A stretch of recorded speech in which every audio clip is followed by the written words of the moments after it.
Thank you so much for joining us today for the second conversation in our series, Let's Link Up, Your Voice Gives Me Strength. The National Black Women's Justice Institute is so honored to be collaborating on this series with the Western area of the Links Incorporated. For folks who are joining us who would like to see closed captions, please select the live transcript button, which should be at the bottom of your Zoom screen. If you click on that, you can select show subtitle, and you should see the subtitles at the bottom of your screen. If you're having any difficulty with that, please reach out to the person on our Zoom call named NBWJI, and they should be able to provide you with a little bit of support, tech support in the background. Also, we love to know who is linking up with us, so please share in the chat your name and where you're from if you are so inclined. So I'm super excited for this conversation. I want folks to know we love active engagement, so please feel free to chat actively, and also we will have a Q&A session. I will do my best to make sure that questions that are asked during the conversation are integrated into the conversation. But if that doesn't happen, please be sure to elevate and raise your question at the end so we can get to it during the Q&A section, which should be the last 10 or so minutes of today's event. And so this is super exciting. We have a lot of folks here with us today. We have folks from Jacksonville, Florida, Spokane, Washington, Texas. So it's everywhere. So thank you so much. This is very exciting. Also, while people are putting their names and where they're from into the chat, I want you all to take a moment and I want you to think about who is it that the average American imagines is being sex trafficked in this country? What does that person look like? What is the community that they come from? What's their background?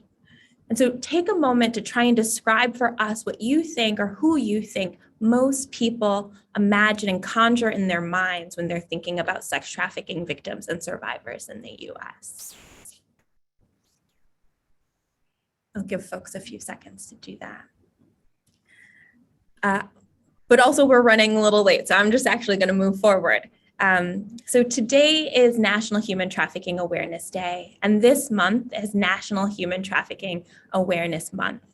And we're holding this conversation today to flip the paradigm and shift the narrative about sex trafficking in this country by centering Black women and girls who are at greatest risk of experiencing this form of violence, according to research. A report by the Bureau of Justice Statistics found that 40% of sex trafficking survivors in the US were Black. That's more than any other group. Comparatively, whites had the next highest representation among sex trafficking survivors and accounted for 26%. So why is it important for us to be highlighting this gross disparity? Well, it's because Black women and girls are never who we talk about and who we think about when it comes to sex trafficking in this country. Despite being at greatest risk, they're not who gets talked about. Their stories and experiences are not what's elevated. And so that's what we're doing here today.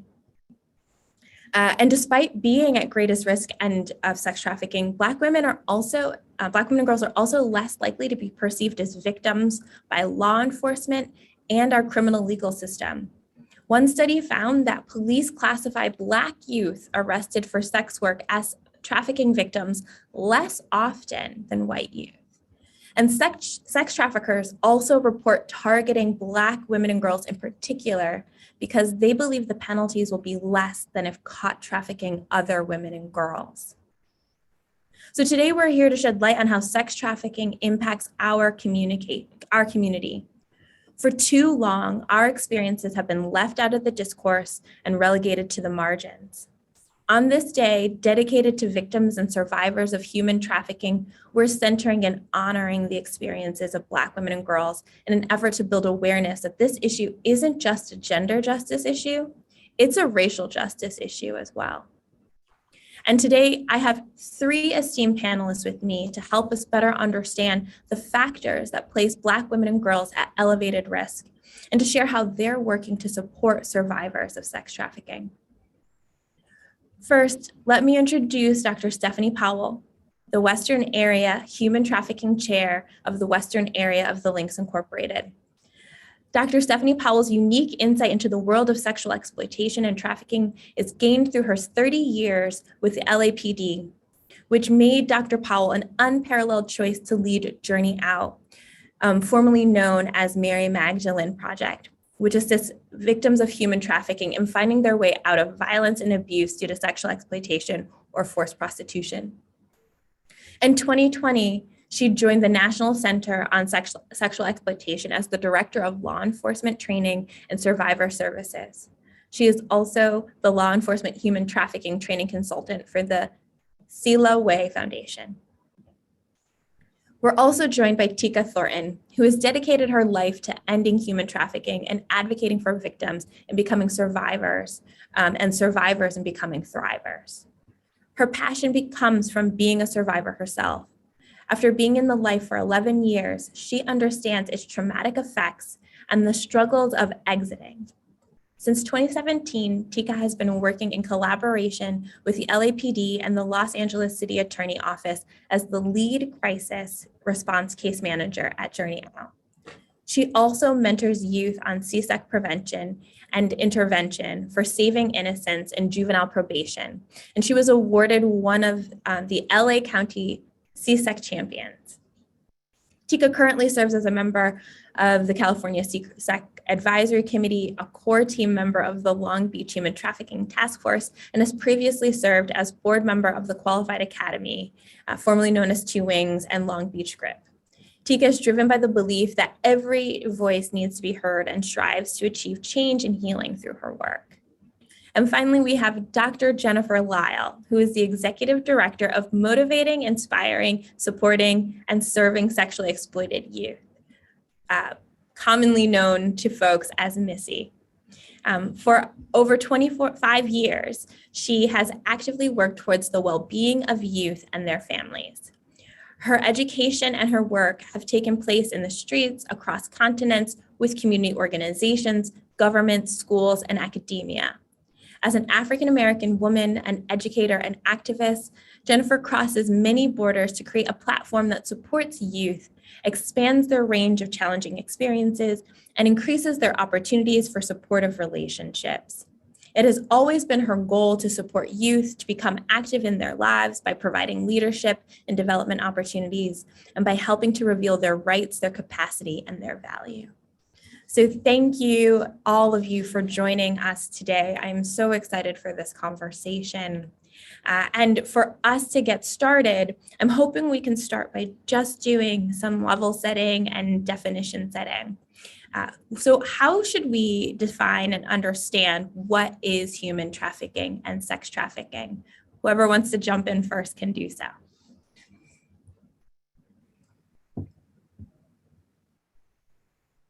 No hesitation. Dr. Lyle, I see it on your face. Go for it.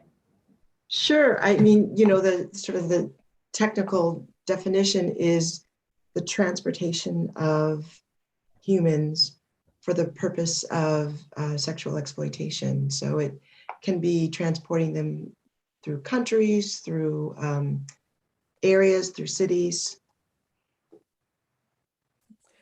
And that's a simple definition. And I'll add to Dr. Lyle is that when you look at the court's definition of it as well, it includes force, fraud, and coercion as well. And I think sometimes we understand the force and fraud. It's the coercion piece that we have sometimes a hard time wrapping our head around, but it's a very important piece, and it impacts both minors and adults, as well as males and females.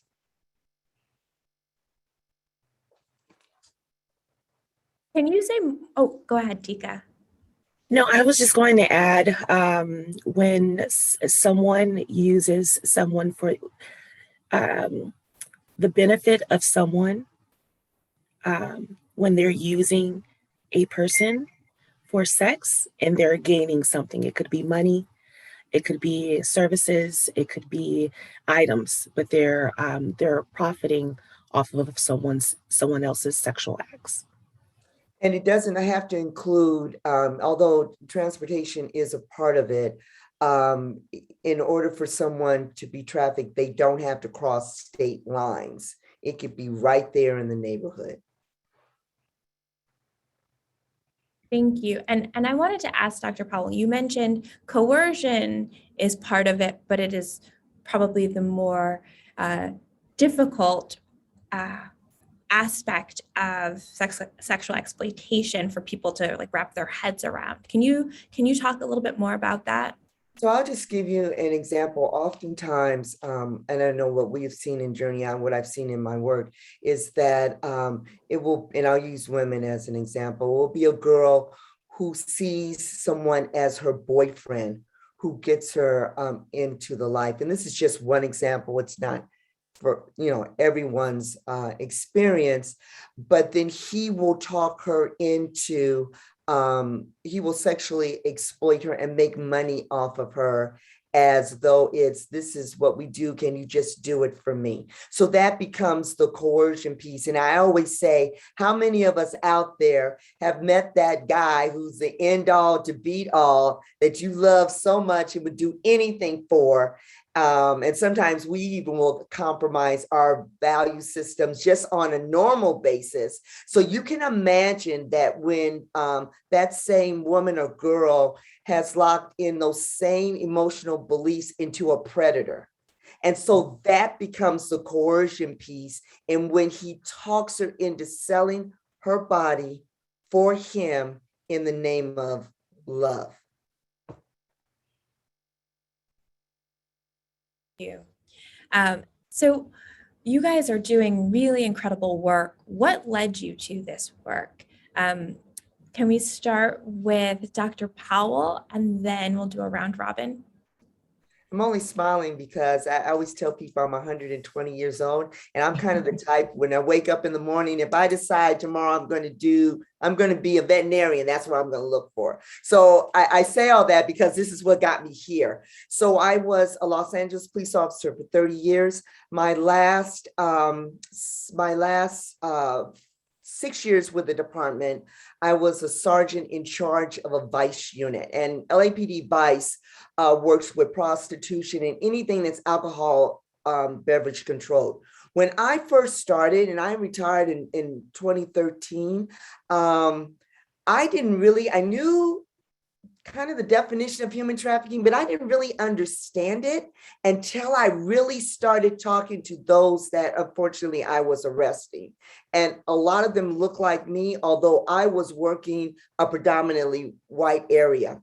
And so I quickly realized it was not an issue that could be arrested away, that services were needed. So right before I retired, an organization who was then called the Mary Magdalene Project. It's one of the oldest organizations that help victims of human trafficking in the Los Angeles area. It's now called Journey Out. Asked me if when I retired, I would like to be the ED. And so absolutely, I took it. So I went from seeing this issue from a law enforcement lens to an advocate lens. So that's how I got here. How about Tika? Well, my story, basically, I was in Chicago after leaving a trafficking situation, and I was in Chicago for 15 years. I had came back to California and I had no idea what I was going to do or where I was going to go. I had spoke to a counselor at a program in Long Beach, and she asked me what my story was. This was the second time that I've ever told anyone my story. And she said, "You are a survivor of human trafficking." Now, this was the first time that I've ever heard this phrase. And I didn't really understand it because I was like, no, I'm from the United States. I was, born in New York, and I've never went overseas. So how is that possible? And she started to let me understand exactly what human trafficking was, invited me to go to some trainings. And from there, I was hooked. I started to do some advocacy work, and eventually started to heal from the traumas that I had been through myself.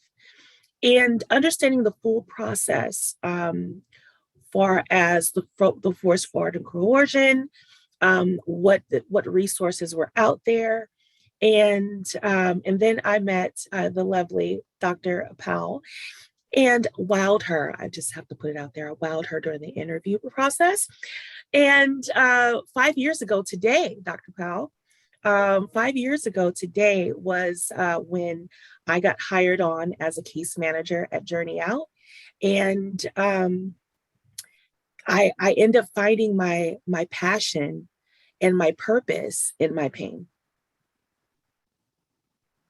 Thank you so much for sharing that, and congratulations on your 5-year anniversary. That is really exciting that we are able to be part of that with you today.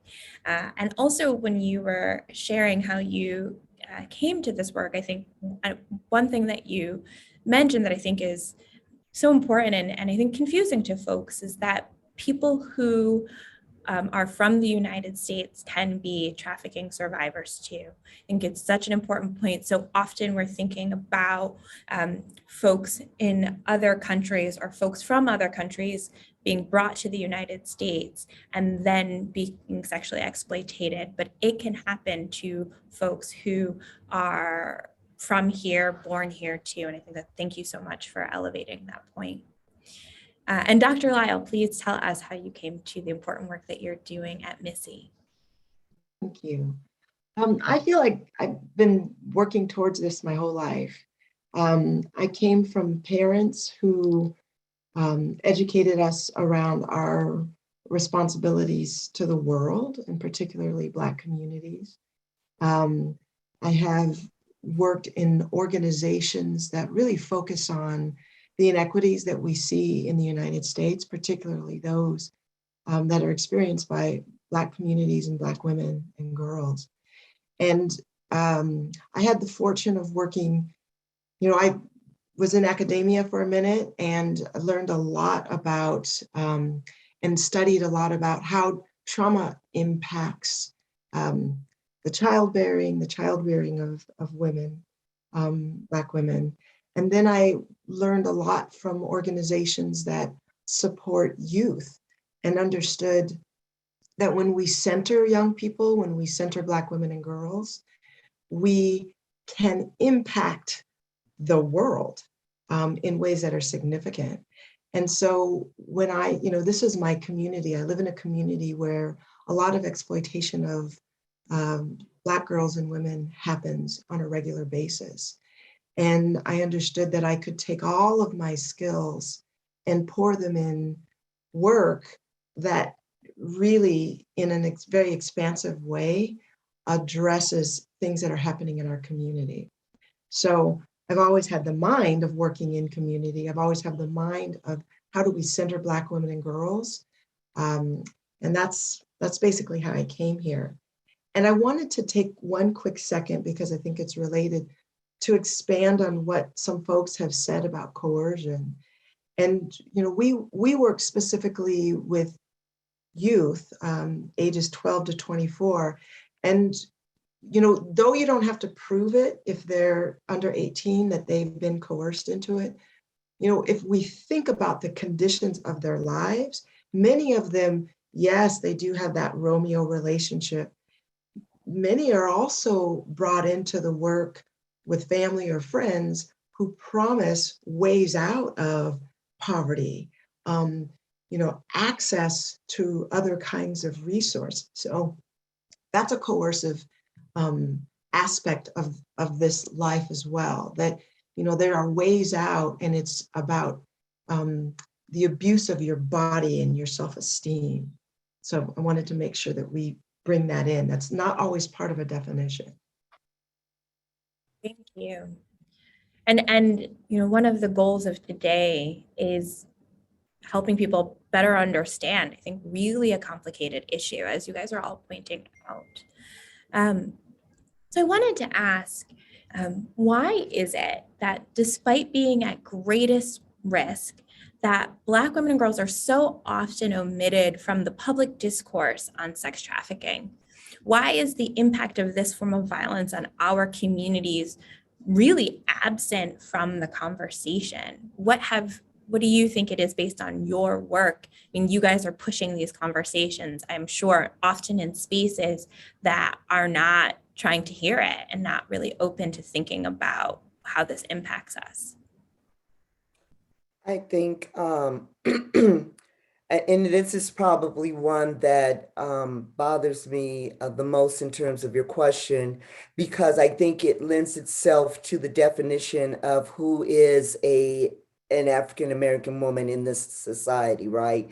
And so oftentimes, unfortunately, the stereotype of African-American women and girls being oversexed plays a role into who they feel that we are and how we use our bodies. And then the adultification piece, in which they may see a 13 or 14-year-old African-American girl and see her as being an adult, either by her mannerisms or how she looks, forgetting the fact that she is still a child.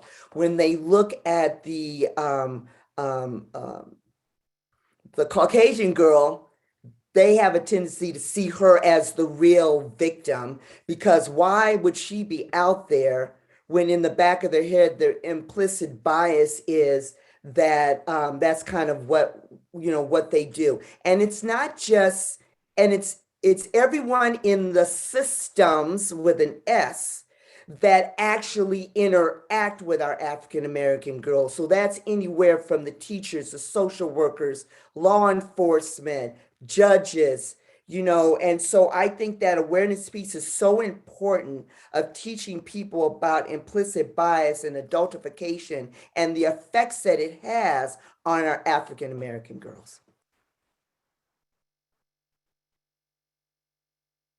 Yes, absolutely. And what I'd like to add is that the conversation about what's happening to young people is very often limited to their sexual exploitation. So pulling folks off of the street, as opposed to addressing the issues that give rise to this exploitation in the first place. So all of the things that Dr. Powell talked about is, our bodies are expendable, that we're not important, that we're not valued. But if you're saying, okay, well, we just need to take these young people off the streets because we don't want them to be sexualized, we're not talking about how are we preventing this from ever happening? How are we creating conditions that schools don't push them out, that we're not over-enforced by law? When they get out or off of the streets, how are we creating conditions that they never re-enter, or their generations and their communities are never subject to that, right? So it means that we have to have housing. It means we have to have better educational systems. It means we have to regard the bodies of Black women and girls as valuable, important, and centered. So those are things that makes us vulnerable. And then if we're not focusing on that, it really limits the conversation and our responsibility to transform this issue. Especially when we come from a marginalized community, sorry, Dr. Powell, especially when we come from a marginalized community, they think that they should be doing that anyway. Why wouldn't she be selling her body? She comes from this particular neighborhood, right? She was bound to be a prostitute, or have a lot of kids, or be on drugs. Society sees it as, for the most part, they're doing what she's going to. She's a lost cause anyway. This community of people don't have many opportunities. Well, they don't see it as opportunities. They see it as there's not much hope for this population anyway. So they just see us as statistics that were going to happen anyway, which is really sad. I just wanted to add one thing because I know it always pops up. And I just want to recognize that boys are also part of this as well in terms of the victimization. The problem is that statistically, the numbers are low. And the numbers are low, not because it's not happening. It's because it's underreported. And part of that reason why it's underreported is because boys don't feel comfortable because they're not recognized as victims by service providers or police, or they don't feel that the services are out there for them. So I just want to put that out there that we do know and recognize that boys are victims as well, but statistically the numbers are low, not because they don't exist. And I think that's such an important point that we were talking about in the green room about the challenges around these conversations. There isn't great data out there, or not a lot of data on trafficking of Black women and girls and boys and gender expansive youth and adults. That really we are, have a few studies that are pretty old now. And so our ability to talk about how this is impacting our community, rooted in what are the statistics and what's the prevalence, is limited. And so one of the goals for the National Black Women's Justice Institute is really to take that up and to do more research so that we can support the work that you all are doing by providing additional data so that we can make these conversations more intelligible to audiences that may not otherwise be so inclined to hear us, without us kind of framing it as how big of a problem this is. And the numbers help us do that. So you all elevated, I think, a lot of important issues around why so often we're omitted from the conversation. And I don't know if you guys are looking at the chat, but people were 100% in agreement and adding on to what you were saying. One thing that came to me that is thinking about culpability. I think a lot of what you all said speaks to not only why Black women and girls are left out of the conversation, but also why, when they are confronted by law enforcement and the criminal legal system, they are perceived as more culpable and responsible for the sexual exploitation that they're experiencing, despite the fact that we have laws on the books about trafficking that say that trafficking, survivors should not be criminalized for the harm that they have experienced.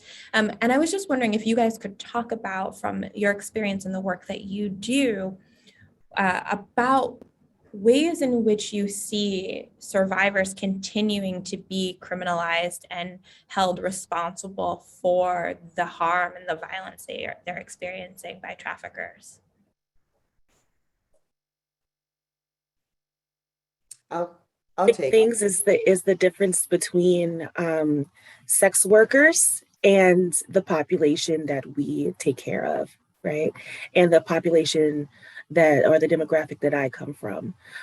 There's a lot of sex workers that have the voice to say that this is a choice. This is something that I want to do, right? Where survivors and victims, a lot of them don't even understand what's going on and that they are a victim. They hear the whole thing about choice and so on and so forth. And you start to believe that this is something that they want to do. There's a false sense of empowerment that is put on these women, not just by their peers, but by the pimps as well. And so I think because of that, um, when they are approached by law enforcement, they do not identify as a victim because they don't want to get their exploiter in trouble. And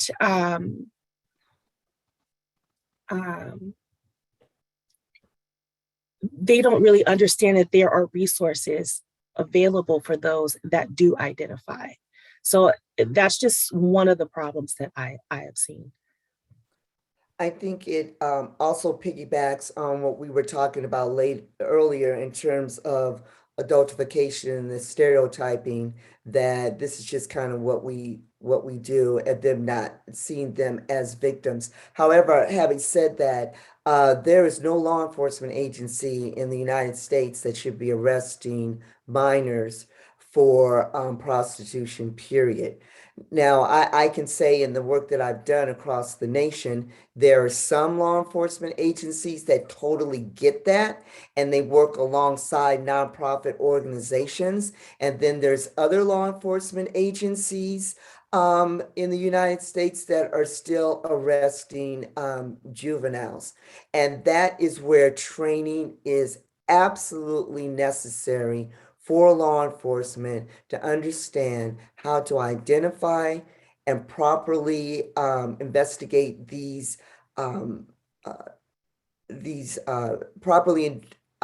investigate human trafficking without judgment, and the need to understand that services are needed. So we still have some ways to go, but I am happy to say that since I retired in 2013, there has been somewhat of a paradigm shift, but more work definitely does need to be done.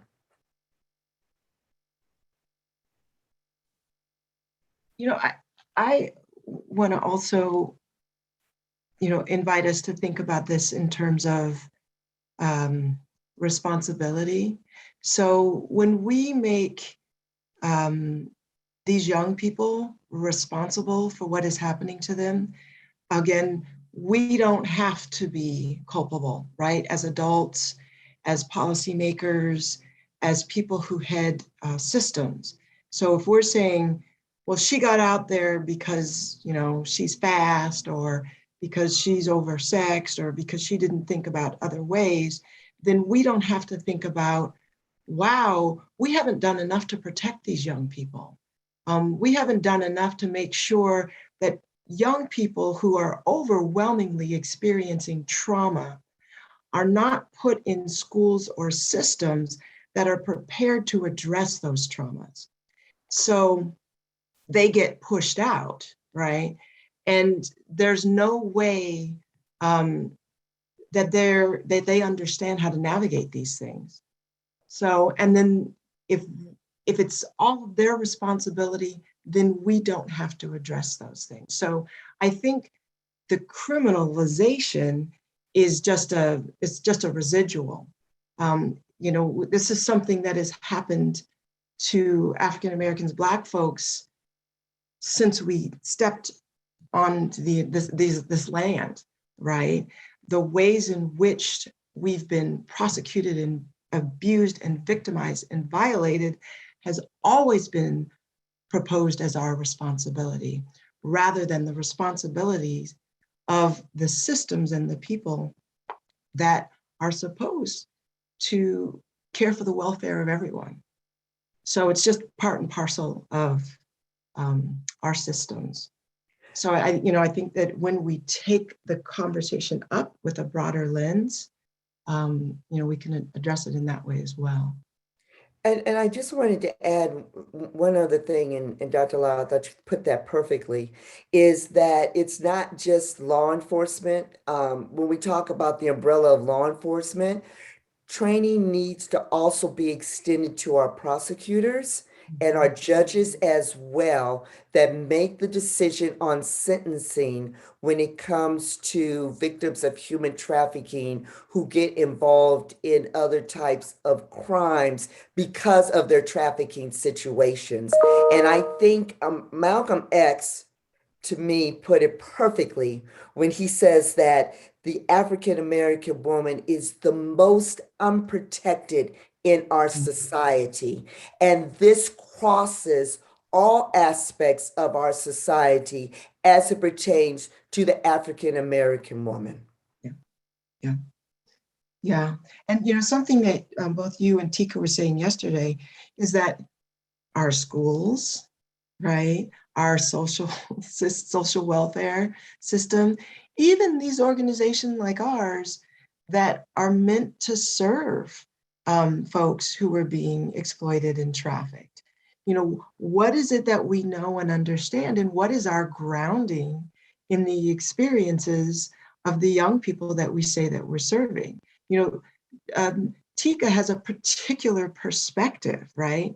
It's a very informed perspective, and that's the benefit of having folks who come from the experience serving and leading these organizations, because there's a perspective, there's an understanding, there's a knowledge, there's a connection.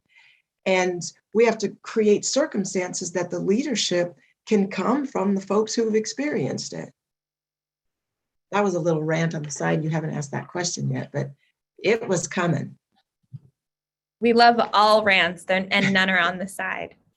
Thank you all so much for what you have shared. And I think this topic of criminalization is interesting in this moment when there are prosecutors and cities that are considering decriminalization as a way of preventing trafficking survivors from being arrested and being brought into the criminal legal system.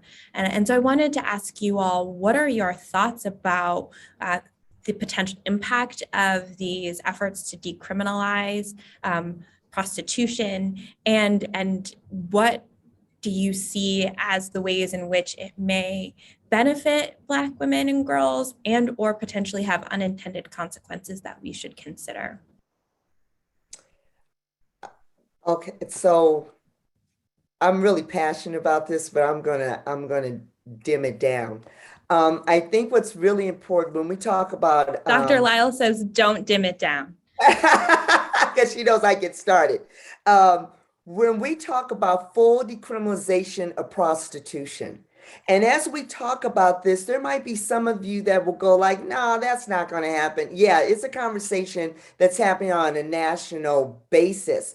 But what also gets intertwined in that conversation is the transgender and LGBTQ community as well. It's all tangled up in one. And for instance, in Oregon, they want to fully decriminalize prostitution.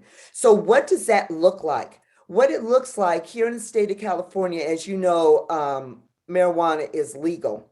But I can't open up and sell marijuana out of my home, right? Because it is regulated. But when you talk about full decriminalization of prostitution, that's without any regulation. So I can open up a brothel. The danger of this is that it's not just adults that would be impacted by this. It would also be youth as well. I had a conversation with a woke white woman who said to me, we need to decriminalize prostitution because this would give African American women more autonomy over their body. So after I finished clutching my pearls, I said to her, African American women already have the autonomy over their body. So are you saying that if this were to be legal, that selling our bodies would be our go-to? Because even in her head, even though she thought that that was a woke statement, what she forgot was that, am I going to now go into my daughter's room and say, hey, it's legal now, so you can either be an attorney or you can go out there and sell your body? Why for 1 minute would they think that if this was legal, that African American women would be running to be able to do that? See, it goes back to the idea, the stereotype that we're oversexed, and this is kind of what we do anyway. So if we legalize it, it will help us. No, what helps our community is better education, giving us jobs. When you talk to women that are trapped in a prostitution system, regardless of whether they're, and I'm talking about the adults right now, they don't want to be there. It becomes a choice when you have no other choice. And I find it insulting that they say to us, let's legalize it so you be able to do what it is that you do anyway with your body. So we've got to be very careful in this narrative, because also at the end of the day, when you look at who buys sex, who comes into our marginalized neighborhoods and buys sex from our girl, women, and boys' bodies, we've got to be very careful, because it's not just the idea of decriminalizing it so that African American women don't go to jail, but who also doesn't go to jail is that sex buyer that comes into our community and buys our children and our women, and also those third-party individuals, meaning the traffickers that are selling vulnerable people that feel they have no other choice. Sorry.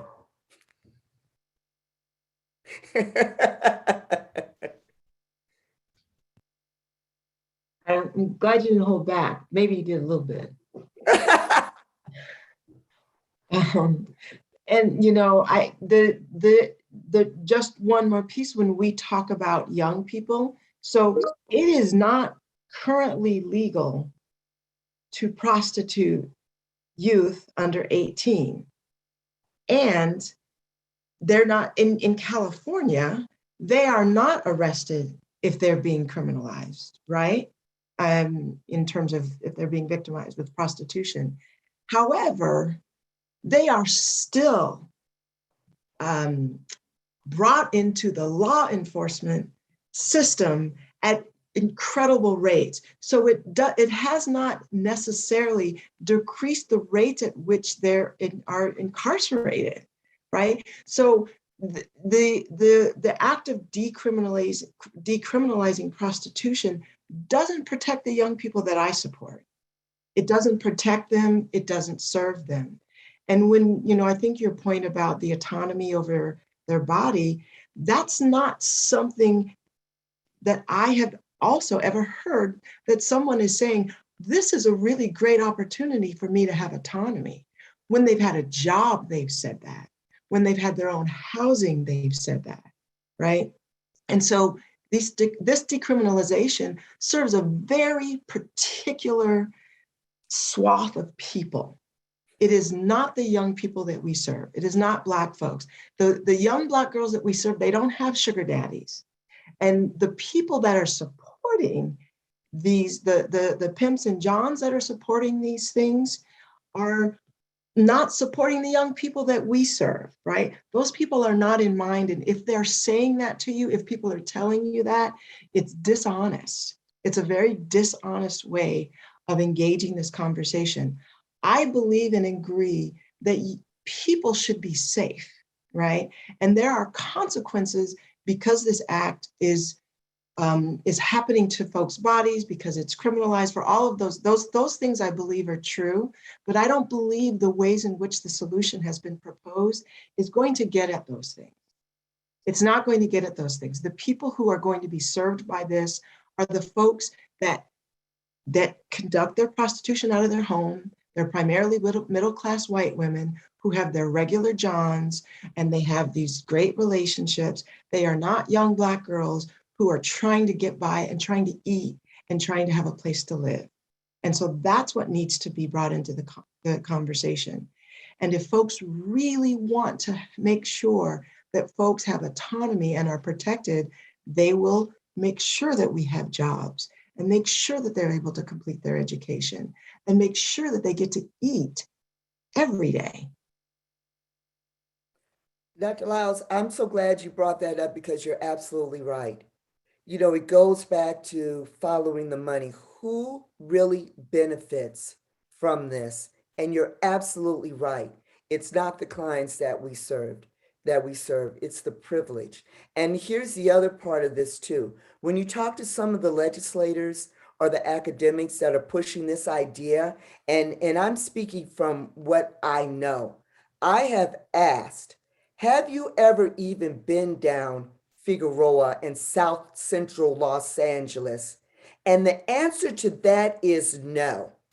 My question is, then how can you say that what you're doing is to benefit the marginalized community when you haven't even been down there to see what it is that you want to legalize?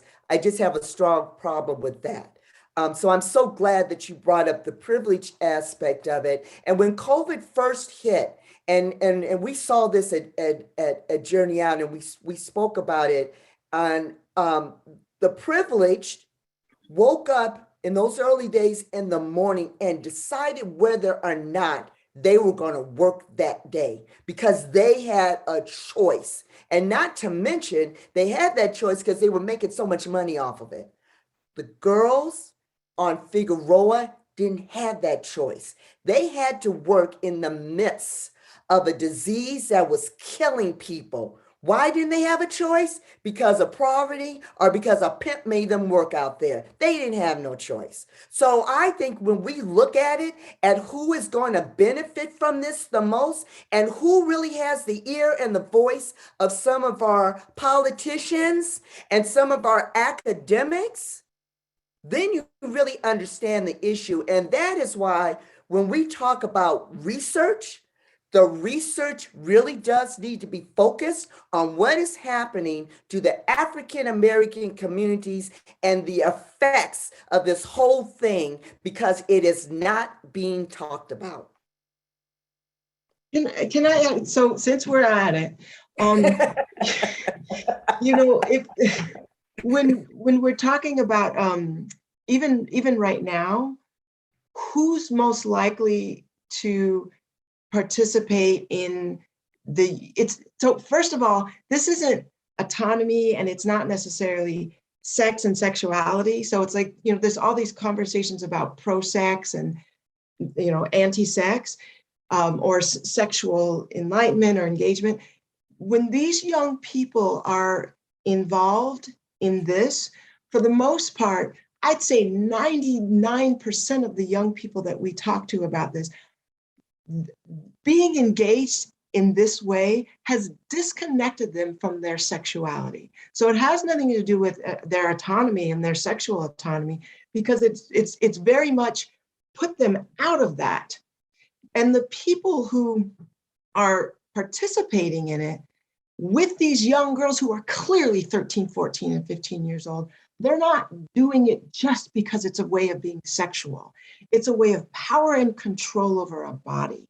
So we have to bring those conversations into these conversations of autonomy. And it's not autonomy when some grown man, primarily, is coming across, like you were saying, for us, it's they're coming across the bridge. They're taking Uber across the bridge from their tech job, and they're buying these bodies, and then they're disposing of them and going back.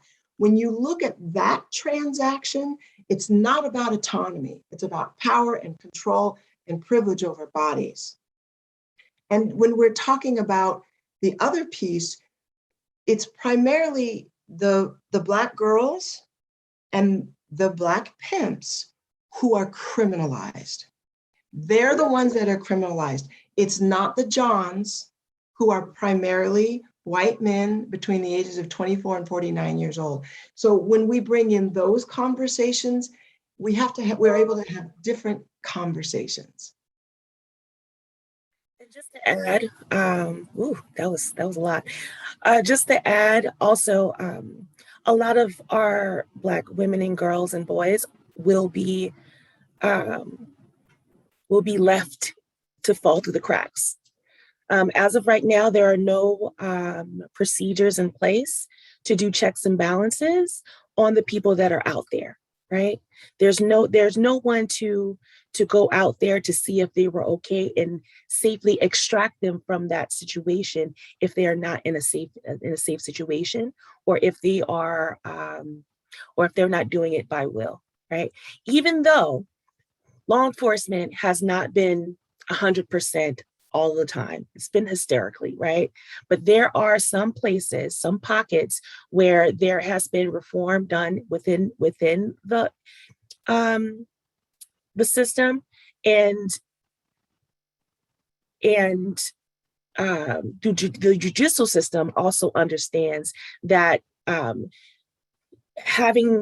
putting these charges on people are affecting their lives and their livelihood, right? But if there was to be a decriminalization of prostitution, there will be no one checking on these people that are in these neighborhoods. And that's what I'm afraid of. I'm afraid of, the younger boys and girls being out here on the streets and no one is checking up on them. Or there are women and children that are out here that are being victimized and that are being trafficked, that no one will be able to know who they are, where they are, and what's happening with them. So on another note, because I do outreach all the time with Journey Out. And there have been some times where someone has said, help me. I unfortunately cannot put that person into the van that I'm driving, because that's going to put that person at risk. And that's also going to put me and whoever else is in that van at risk.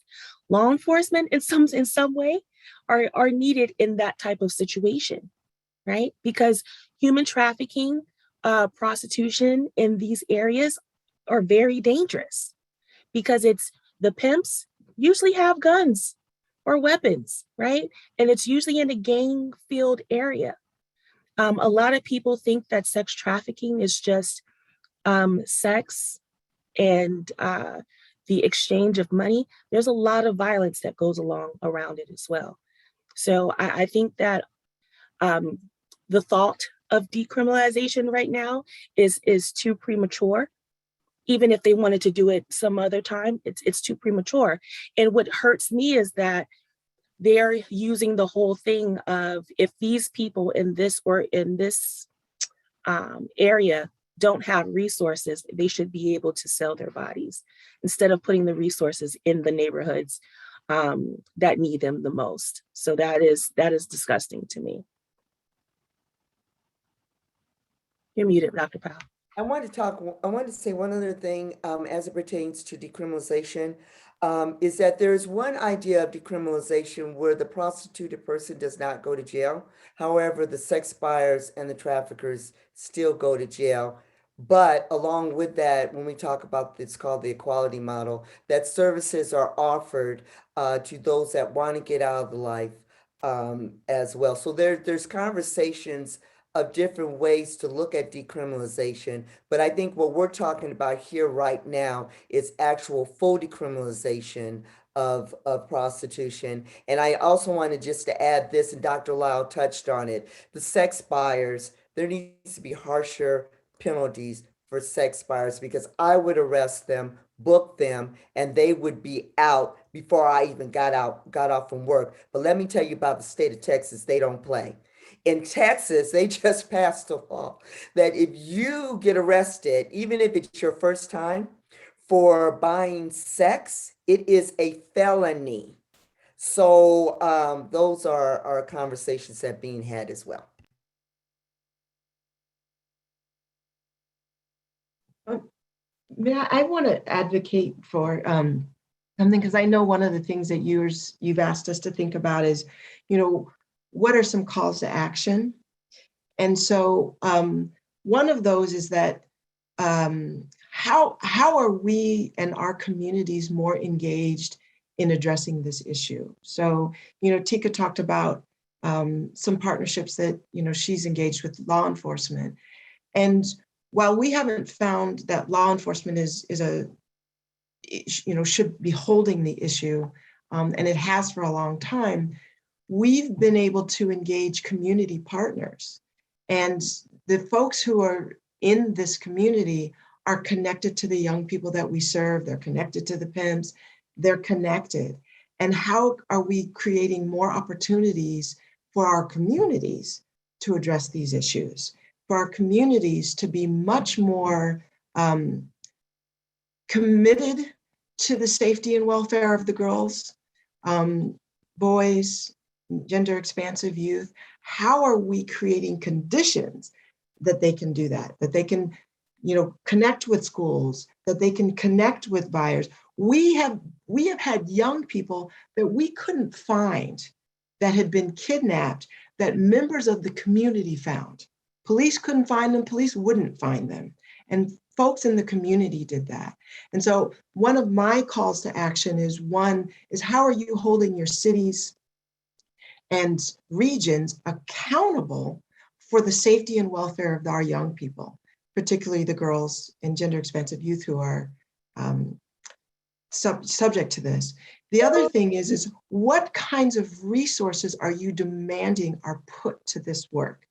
Who is doing this work well? There's a lot of people that advertise the work well, but who do we know does this work well? A lot of the times we don't have time to advertise our work because our nose is to the ground and we're busy trying to get the right people in to do the work. So how are you creating conditions for those organizations that are really doing this work well, that are framing the issue, and how are we bringing those of us to the table so that we can hear from us at the churches, at the institutions, at the universities and college? How are we creating and framing the issue? Because we knew it, we lived it, and we're currently addressing it. So that's my call. Those are my calls to action. I want to add to Dr. Lyle's calls of action, research, research, research in terms of how it affects the African American community, because research drives money. EDs use research when they're writing grants because everything has to be evidence-based.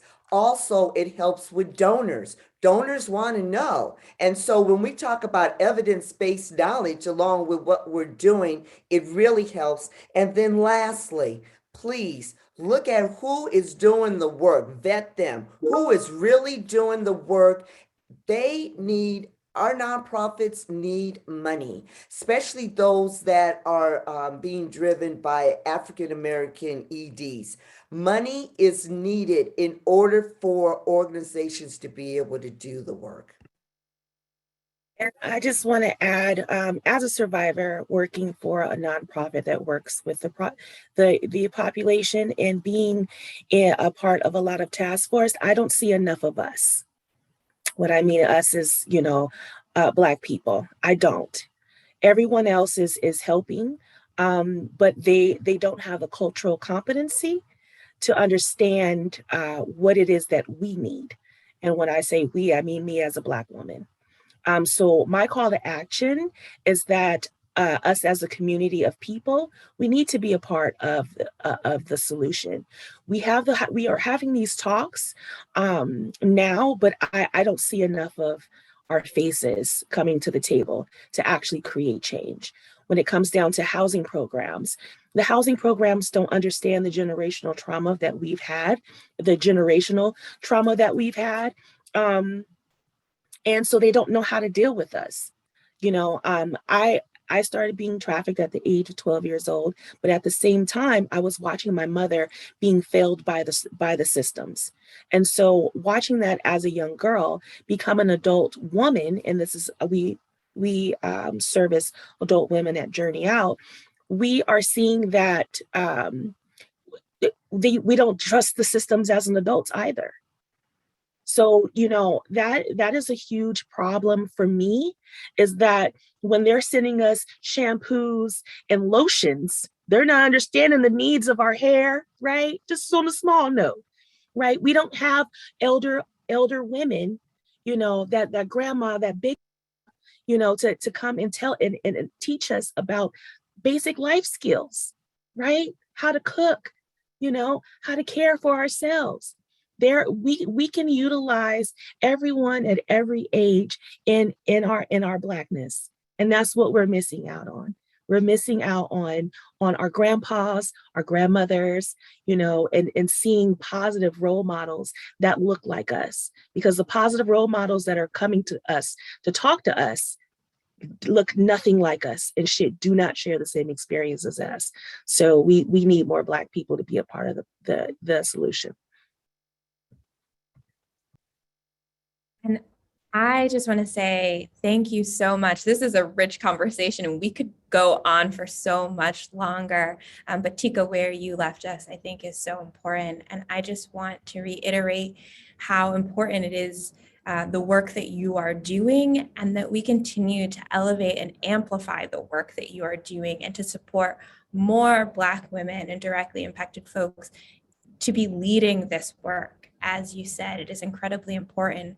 So another call to action I want to lift up is, if there is a Black woman-led organization that you know that is working with survivors, please figure out a way that you can volunteer or donate your money or time. Really, these are the organizations that we want to elevate. And so I thank you all for joining us today. Before we conclude, I want to, thank everyone for attending. This has been the highest turnout we've had for any of our events. So that has been incredible, and over the course of the entire event. So thank you. Two things I want to point attendees to. One, we would love for you to complete a quick survey that we are doing to understand and learn more about how you felt about the event. So there's going to be a post-event survey for you to fill out. If you are not able to do that now, it'll come in the post-event email that you'll get with a copy of the recording, so you can watch this incredible conversation over and over and over again, and to share with all of your friends and family. Also, keep your eyes peeled. We are working on a fact sheet about the trafficking of Black women and girls. And so if you are a person who loves stats, as I am, that will be coming soon. And Dr. Paul, I hear your call, NBWJ, I will be working on that research. And so I will be reaching out to all of you so that we can think about what those studies need to be, so that we can really move your work forward. Also, just a few more things, folks. Please save the date on your calendar for our third and final conversation in our Let's Link Up, Your Voice Gives Me Strength series. That'll be on March 9th at the same time. So keep your eyes peeled. It's set to be something really wonderful and great, like all of them have, especially this one. And finally, because this month is National Human Trafficking Awareness Month, and our goal, as I said at the beginning, is to honor and elevate the experiences of Black women and girls who are victims and survivors of sex trafficking in this country, I ask each and every one of you to please have at least one conversation about something you learned today with someone you know. If you have one conversation with at least one person by the end of the month, given who's on the call now, we will reach an additional 115 people. And for those of you who like a challenge, try and have one conversation a week for the rest of the month. People are not talking about this, and we are trying to change that. And we really ask that you help us and build awareness more broadly about how sex trafficking is affecting our community, and organizations like Journey Out and Missy that are doing this work. So thank you all so much. I would just want to wish everyone a happy new year, and wish you a year of health and joy and abundance. And thank you so much, and be well.